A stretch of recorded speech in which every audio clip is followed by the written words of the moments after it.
physically injured. And the activity, and I got by UAPs or by people within the federal government? both.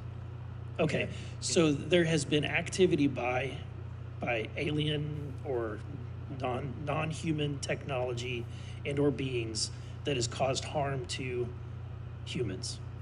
I can't get into the specifics in an open environment, but at least the activity that I personally witnessed, and I have to be very careful here because they tell you never to acknowledge tradecraft, right? So what I personally witnessed myself and my wife was very disturbing.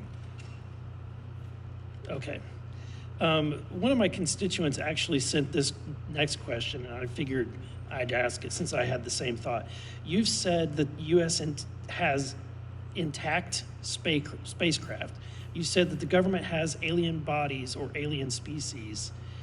Have you seen the spacecraft?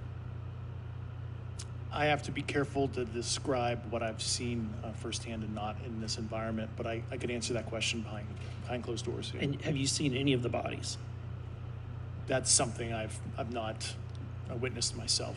Okay, and so with that being said, and the other statement that has been made that was intriguing to me it's intriguing because my view has been that we are billions of light years away from any other system.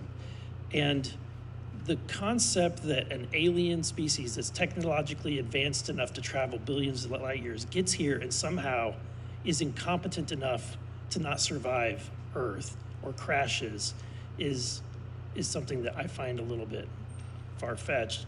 And with that being said, you have mentioned that there's interdimensional potential. Could you expound on that?